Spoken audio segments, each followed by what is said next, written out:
Hey, it's Emma Romano here, founder of the Thrive and Life Foundation, self-healing coach, and the midwife to your personal alchemy. I am Kelly Bowen, founder of the Heaven Within Foundation, CEO of Lifestyle Finance Australia, finance expert, life and business coach. And you are listening to Inspired Conversations, where we talk about the things that really matter. Yes, we go there. We share together what's exciting us, inspiring us, and having the most profound impact on our lives and our clients' lives. And we do this to elevate and inspire you. We cover it all from life, body, love, relationships, trauma healing, addictions, business, money, and all things woo-woo. So sit back, relax, and get ready to be inspired and laugh the fuck out loud. Welcome, everybody. This is Inspired Conversations with Emma and Cal. I'm Emma Romano, and this is the gorgeous Kelly Bowen. And we have another super juicy episode for you that I'm sure is going to tickle you in all of the right places. Yeah, absolutely. If you're watching this on YouTube, I'm actually in a bedroom. It's not my bedroom. This is way too fancy. I'm in an Airbnb. It's so pretty. I'm in an Airbnb. I've rented a house because I'm doing my very first relationship couples retreat.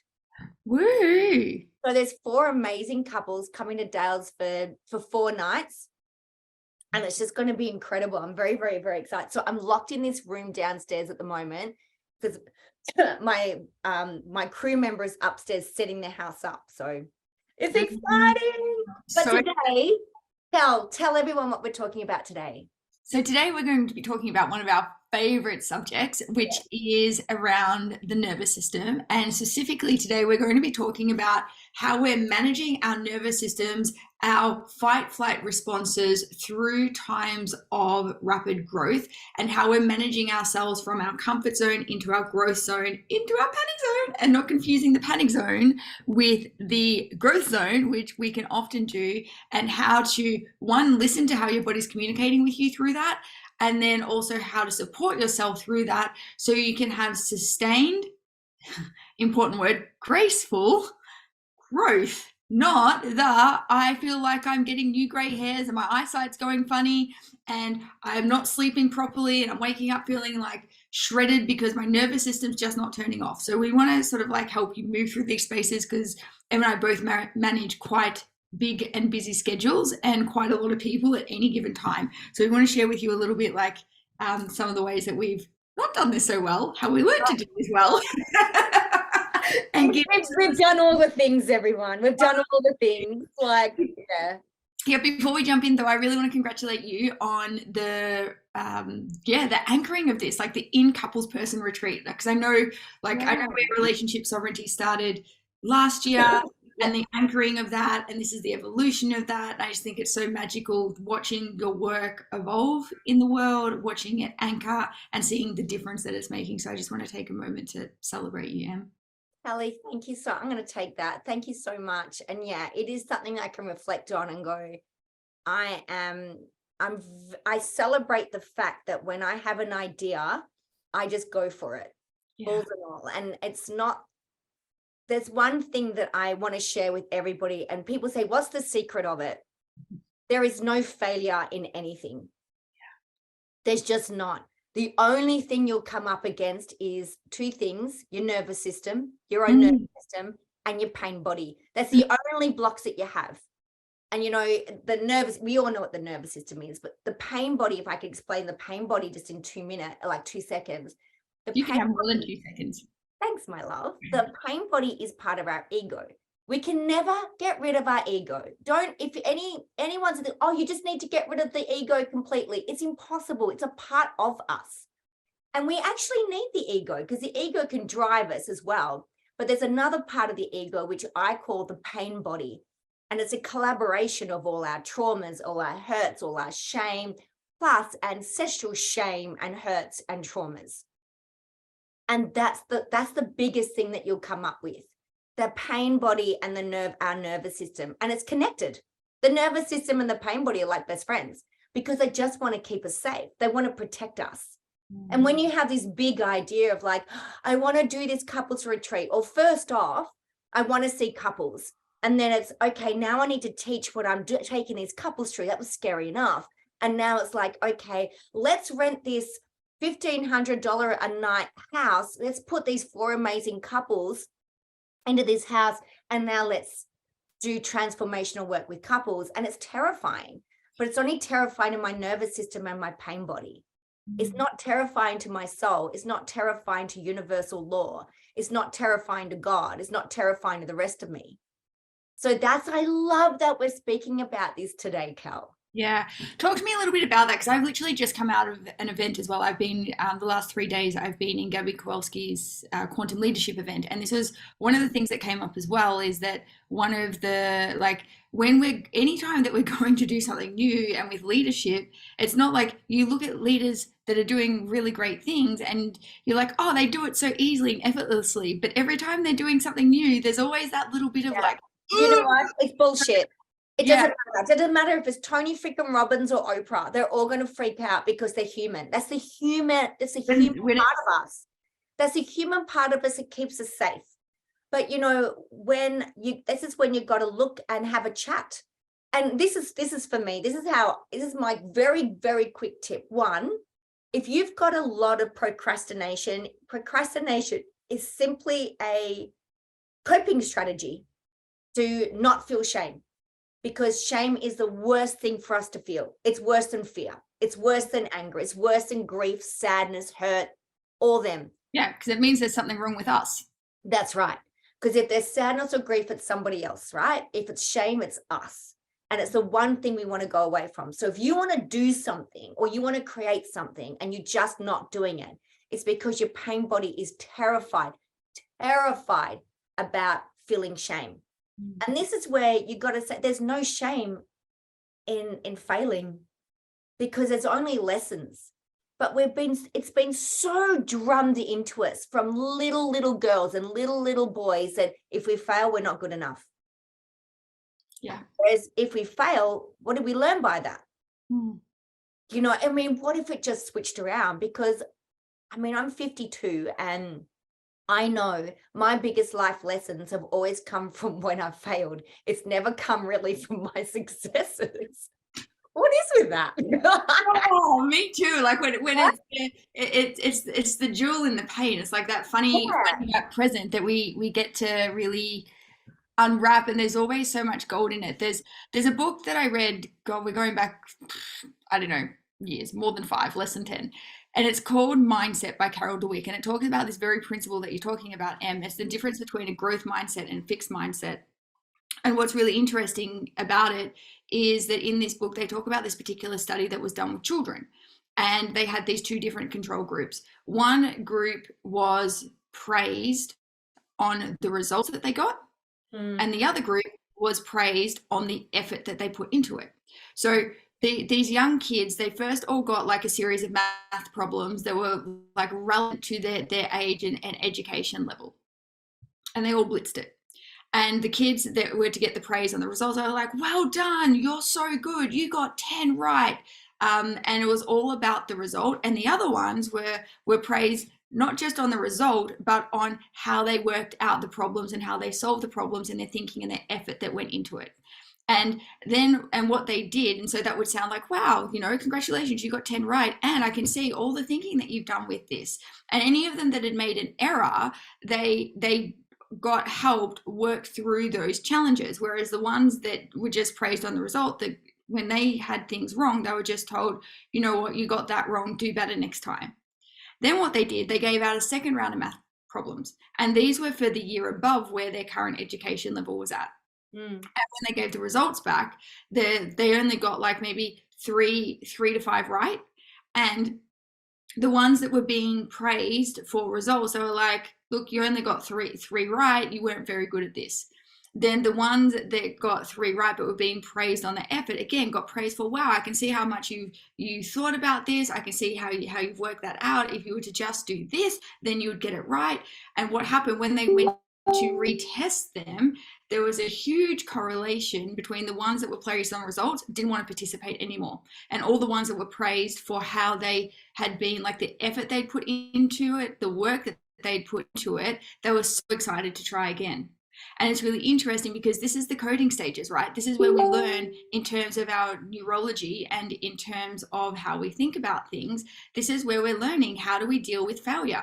And our imprinting and our coding around how we deal with failure isn't for this failing forward concept that you're talking about, Em. What it does, it sets us up to create this pain body that you're talking about, this shame, nervous system activation. And then what happens from a nervous system perspective, you're either stuck in chronic freeze or chronic flight.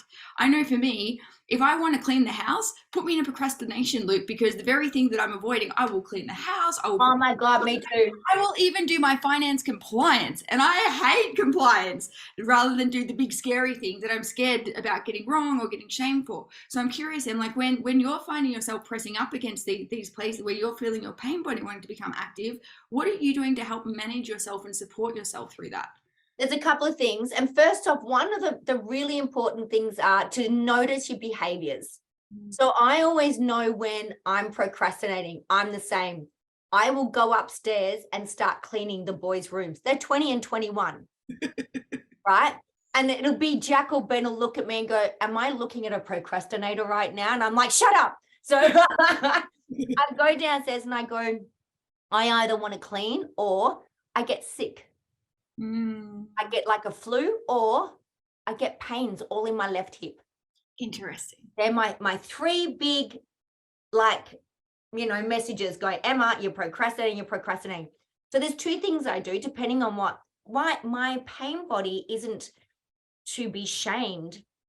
She's almost like a little girl in me. She's the little girl who was full of trauma at the age of 3, 4, 5, 6. And I have a little chat to her and I go, hello, darling. And I parent her. I go, hello, darling, we're good. We're fine. And if she's like, no, we're really going to die with this one. This is going to be so embarrassing. And then I write a piece of paper. I get a piece of paper. I fold it in the middle. And on the left-hand side, I go, what if I fuck it up? What's the worst part of I don't know. No one turns up. So what's the worst part of that? I've lost $4,000, right?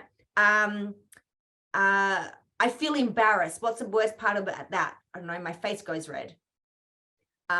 What's the worst part about, do you get me? I'll just look at, and then I look down the right-hand side of what the actual problem is around my idea of what the problem is. And it's like, it's lose $4,000. I can make $4,000 in an hour. Yeah. Do you know what I mean? It's like, it comes and goes. Or guess what? If I get the house, I'm going to take all my girlfriends up and we're going to have a great 4 nights. Embarrassed. If my face goes red, it'll stop being red after about 5 minutes. Yeah. What will I learn out of it? So it's just it's okay, darling. It's okay. It's fine. And another way I do it, because a thought will come, then once you've got a thought and that thought hits the emotion, once you've got those two mixed up, often there's a behavior afterwards. 100%. Excuse me. And it's the behavior that we're manifesting. We're attracting from our behaviors. So it's like I can think I want to be a multi-billionaire and I can feel the billionaire-esque in me, but if I'm not actioning towards it, I'll never get it. So our actions and behaviors is what we magnetize towards, or magnetizes towards us. So there's another thing that I do with my pain body. Sometimes I have to have a really good, hard, like chatting to it. It's almost like the tenacious 13-year-old in me. I want to do it. Well, what if I just don't want to? Well, that one. And I just go, suck it up, buttercup. We're fucking doing this. So it depends on how you feel. But there's also another great one. I pretend I've got this beautiful dragon, Ruby, beside me. And Ruby feeds. I love Ruby. Yeah, I love Ruby too. And Ruby feeds on my problems. This is what keeps her going because she loves transformation work, right? That's her jam. So I literally pull it out of my head, or I pull it out of my heart, or I pull it out of the part that I feel in my body. So if I've got a pain in my left hip, I pull it out of my left hip and I throw it into Ruby's mouth. The one thing that I don't do, I don't delve into the why am I procrastinating. We know why. It's our pain body. But when we delve, well, what is the trauma then? Oh my God, what is it? You've just got into a spiral, and guess what? You're really freaking procrastinating now. you've just now given yourself a voice and given it that now you'll probably go to some kind of anxiety and depression. I don't need to know what it is. It may not even be mine. It could be an ancestral thing. I just want it gone. So they're my top tips. And for those listening, let me know how you go.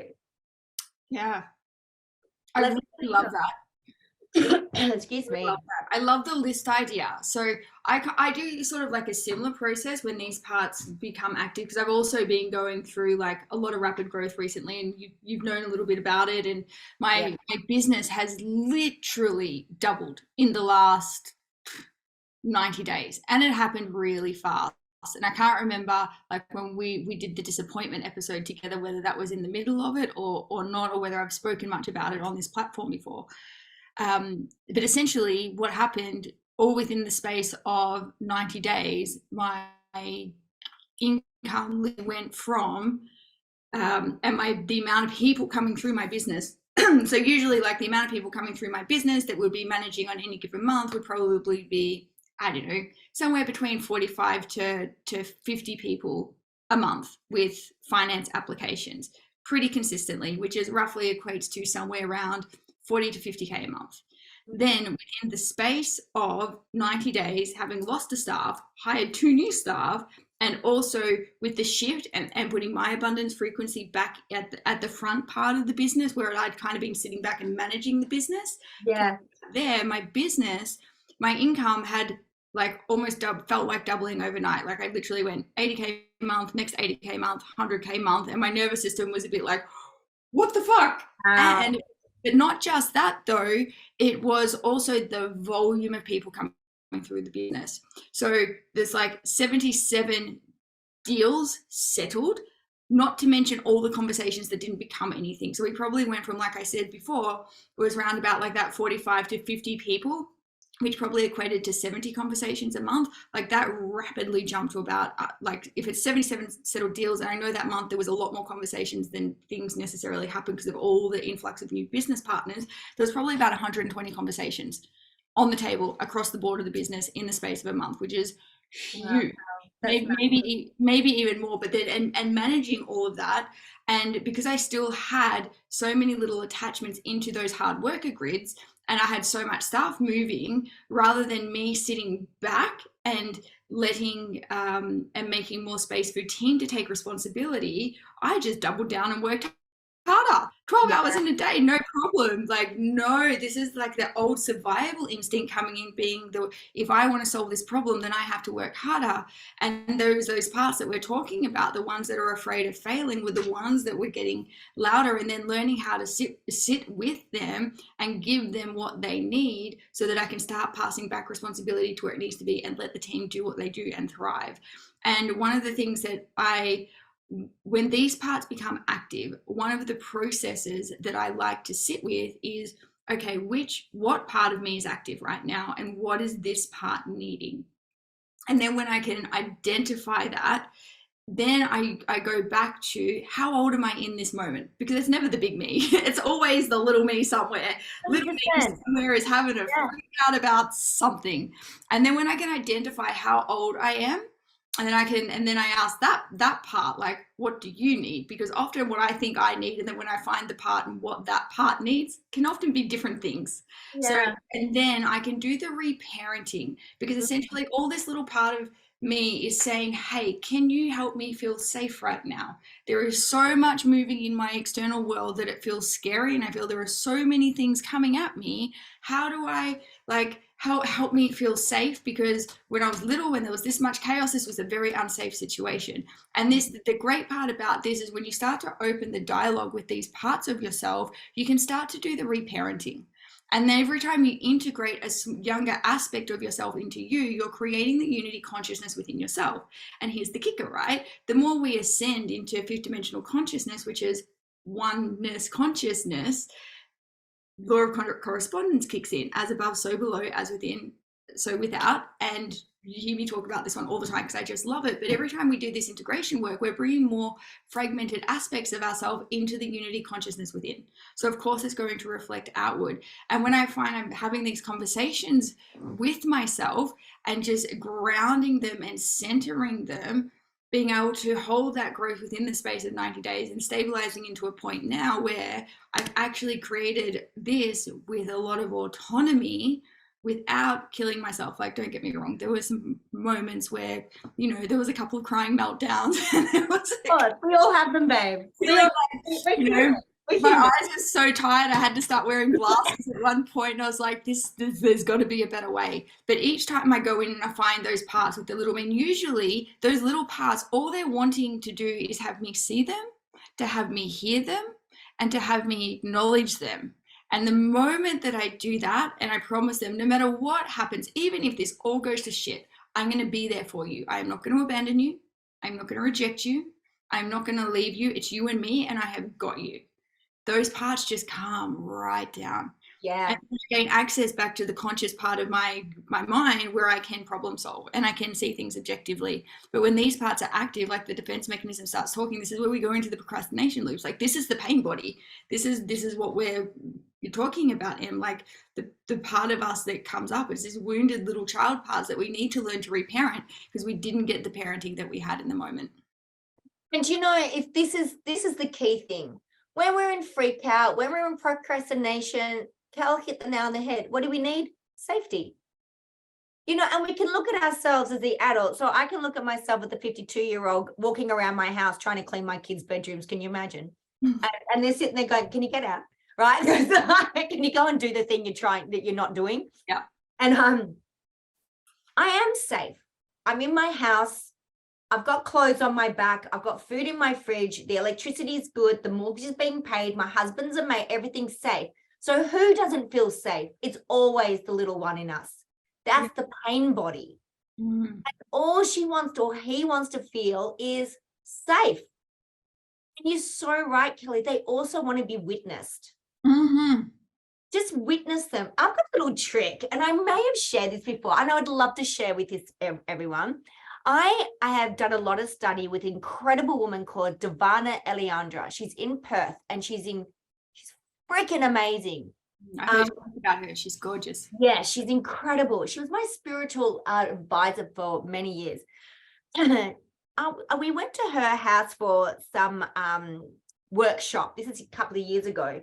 And I was really angry. She goes, who are you angry with? I went, I don't know. I just want to freaking leave because that's my pain body, because I was about to have a breakthrough. She said, that's a little girl in you. And what she did, she put my little girl in Middle Earth. So she put me down a lift into a little chamber in Middle Earth. It's like a little nursery. And I use this vision for my clients as well. I love it. And You've done it for me before. Yeah, it's beautiful. But I kind of, put Mother Mary in that. So for me, I imagine Mother Mary sitting in this throne with her beautiful blue cloak. She takes my inner child. She takes the little girl of me, sits me on her knee, wraps me up in the blue cloak.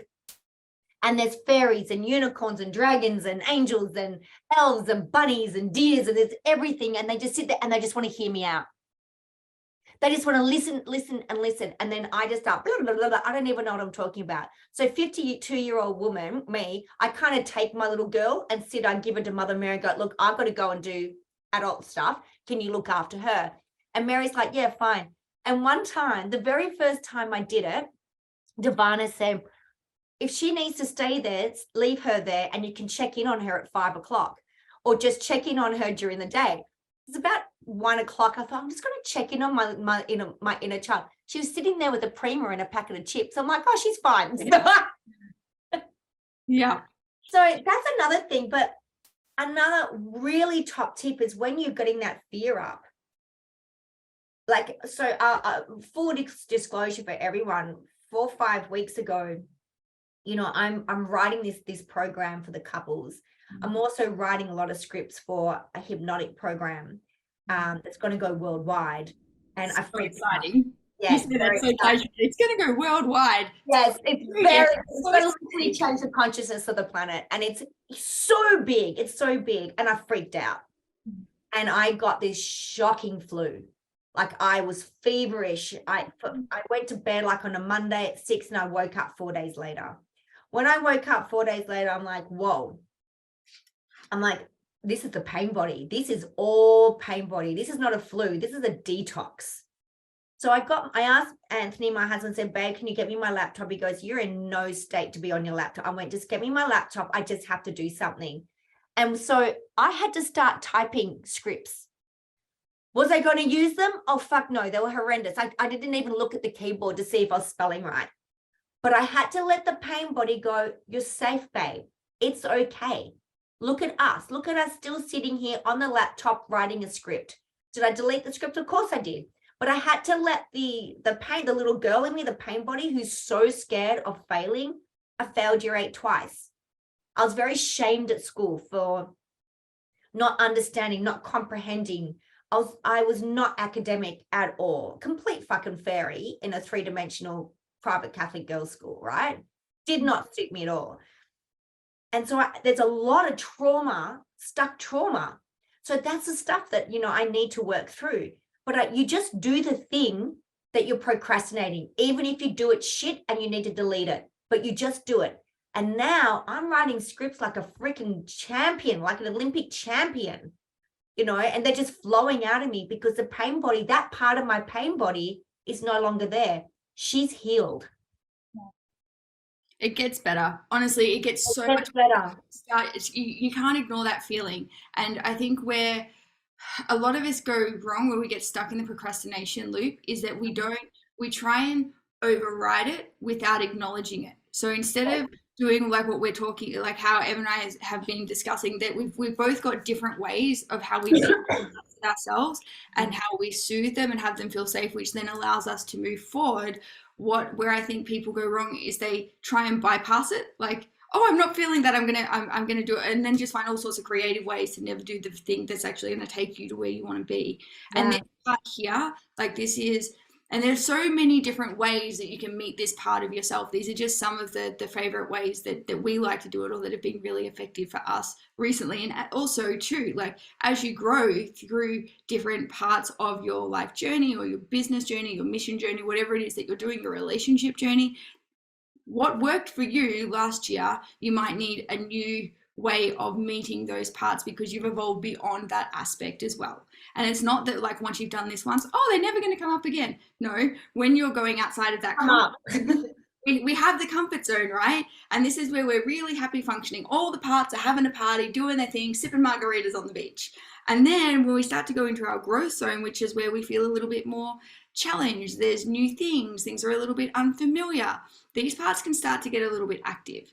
Now, if we get pushed beyond that growth zone where like that healthy tension that's having us like test our limits, cultivate our belief in ourselves, test our skills in ways that's like it's challenging, but still has us rise to that challenge and thrive. If it starts to go beyond that, where our cortisol level kicks in, where it's no longer about our body producing the oxytocin, serotonin, dopamine, and like healthy levels of adrenaline, if it goes over to an extended period of where there's been too much cortisol and too much adrenaline, and we're hitting that panic zone where we're in freeze, where we're in procrastination, where our systems are shutting down, and this stays in a prolonged state like this, then what can happen is that we get a crossover to any time that we start to come outside of our comfort zone and we start to hit growth zone. Because we got stuck in panic last time, our body has a imprint that growth equals panic. So as soon as we start to go outside that comfort zone, our system shut down. So this is why it's so important that we do take the time to meet these parts and do these different exercises where we can create safety. And I do love that one that you were talking about, Em, with the list, like looking at around at what everything that's right now and everything that's safe. Because it's one that I like to do too because I know these parts. It's perceived fear, but when I actually look around, it's like, hold on, life is good. I've got incredible connections and support within my business space, within my team. I've got the most amazing, enriching, deep, soul connecting friendships and people in my life. My body is so healthy and so strong. Like I'm literally healthy all the time. And I trust my body. There are so many things that are going right. And when I come back into that, it's like, okay, so it allows that fear to minimize, it allows me to step into those spaces. But if you ever find that as soon as you start to go outside your comfort zone, the parts get real loud, there could be because there's that bit of trauma between the growth and the stretch zone as well. I love that. See that we're such complicated fuckers, aren't we? You never get bored studying and examining yourself. Exactly. Oh my God. Behavior, like studying behaviors and your own behaviors. This is the key. If anyone wants to know how to master life, master your own behaviors. Yeah. Yeah. Stop looking at everybody else. Stop looking at everybody else's behaviors. Stop looking at everybody else's habits. Look at your own. Because when you notice what you're doing, it's huge. I've got a story for you, right? No, tell me. Please tell me. Really, let me just sit kneel up. Yeah. We're getting serious. She's sitting up, guys. Getting serious now, right? So this happened to me years ago. I was starting to work. I had just learned NLP and hypnosis and that. And I was doing mentoring with my trainer who was actually Shane Fozzard, who's now my business partner, right? It all comes around. He's amazing. And my son, Jack, would have been 15 at the time. And Jack had also learned NLP and hypnosis with me. So, Jack is the one that does a lot of work with me, spiritual work with the dragons and dragon medicine work. Jackson. So, yeah, he's incredible. So we need to get you on the table, Cal. You've got to come and have a session. I'd love to get Jack on the show too.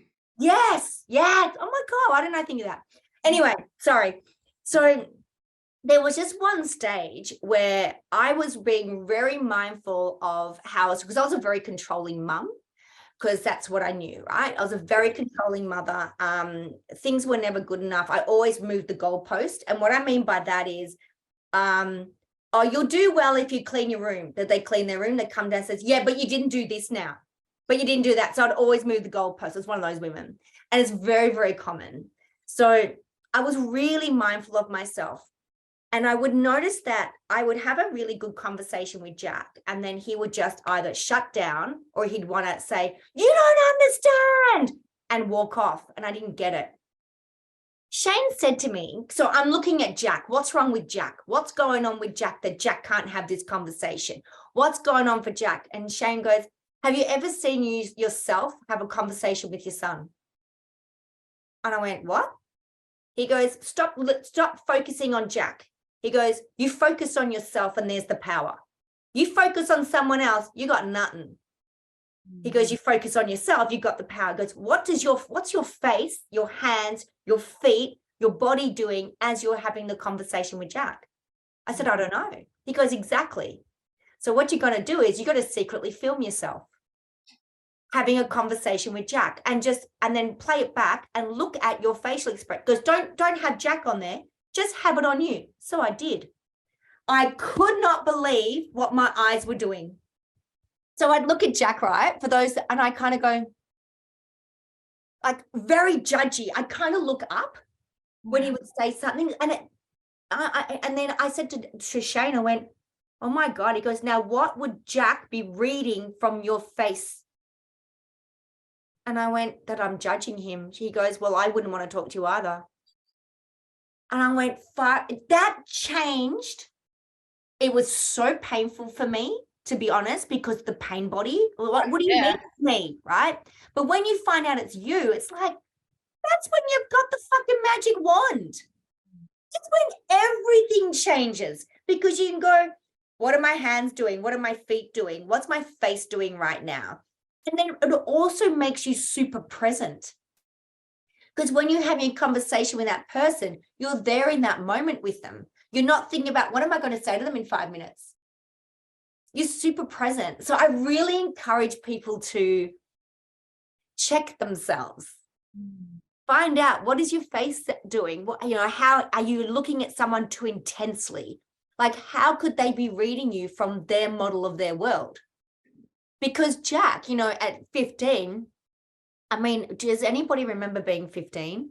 It's fucking horrendous. My bloody God, it was horrible, right? So 15, he thinks he's got a mother that's, whatever he did wasn't good enough. It's not like that now. But that's when I was changing. Actually, it was probably about 14. But it was when I was doing all my change. Thank God I changed.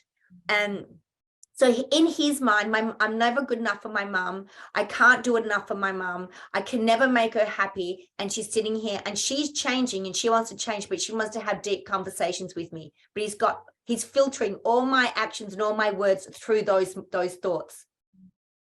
And then there I am, just lifting my eyes, going, all right. And I would just flick my eyes out. I didn't even know I had the habit. And I would lift my eyebrows. I didn't even know it. It was just, I had no idea. Wow. Did your mom do that by any chance? No, I don't know. No. So it's very, very interesting. Focus on ourselves. Really master our own habits and facial expressions of what could somebody be reading right now. It's very, very powerful. And I would love for people to do this and let me know how you guys go. Yes, I would love to know too. The other thing that I found with that, like in terms of like this is the active listening piece, right? Yes. In relation with others is you never realize how much you're listening to respond and not actually listening until you give yourself the task of I'm here to be present, not to try and find an answer. Then you're like, wow, you have that. It's like that you get slapped across the face with how not present you are in your conversation sometimes when you take that one on. Yeah. Like, wow. Because the minute you try and have a solution to your mate's problem, or the minute you try and fix them, you're not present in their issue. You're in your own head. Yeah. And we're actually not taught how to have how to validate people. And I think that we've got a culture where there is so many people where they're experiencing this lack of validation because of this piece. We're listening to respond. We're not listening to receive and validate. Yet one of the most powerful things you could ever do for anybody in any conversation, if they're sharing something vulnerable, is to acknowledge them like, wow, I hear you. That must be really tough for you. Yeah. Or to say to them, just so I understand what you're sharing, it's XYZ. Then they know that you understood them. So when we practice these deeper levels of communication, like in the coaching space, we get taught how to do this. This is like day one, sit down, shut up, learn how to listen, learn how to validate, learn how to see people. Yeah, yeah, exactly. But most people in conversations are wondering why they're not having that depth of connection and intimacy, or they fear like these deeper social connections, these pain bodies become active is because of this piece. And we can so easily help heal some of these pain body pieces if we all adopted this style of listening where we're not listening to respond, we're listening to be present, just as Em said, like become aware, like how is your 70% of what you say is in your body, not even your words. That's only 30% of it. And then you've got your tone. And so like become aware of what your body is saying when you're listening. Notice what's going on between your ears when you're listening, if you're really listening or you're just trying to think of something cool to say back. And then when it is your turn to speak, rather than giving them what you think your answer is, validate them, tell them, wow, that must be really hard, or add on, or say, so I understand you, this is blah blah blah. And you watch your relationships blossom. If you just did that one thing, it will radically change your whole experience of people. Oh, I love it, Cal, thanks so much for that. It was gold. Loves, we hope you really enjoyed this podcast. This is a juicy one, babe. This is like there's many layers of this one. Oh, this is, do you know what? I would suggest the listeners to listen to this a few times. Yeah. You know, break it up a bit. Listen to it once, then go back and break it up. Do the thing. Listen, break it up, do the thing, and really embody this. Like it's big. This is the stuff Kelly and I do every freaking day. This is us in the work, actively doing it. All the time. And I got to tell you, you know, a lot of people are terrified of being in the work. They'll do the work, as in they'll see a client, but they won't be in the work. It's fun being in the work.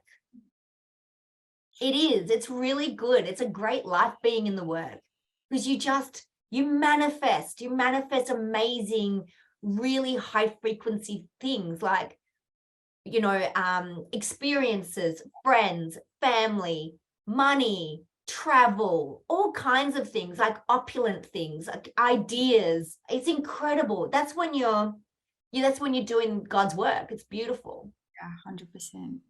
Yeah. Well, my angel, thank you so much. I wish you all the best for the next few days. I know that you're off to the US. I'm off to Europe. I hope that like we're in these completely different opposite sides of the world, that we can kind of connect somewhere in between and sneak an I episode know. about our adventures. I can't wait till you get back from Europe and we're going to have the best chats about all your experiences. Yeah, we're doing so we've got for our beautiful listeners, I'm going from here to Rome. I'm there for 5 days.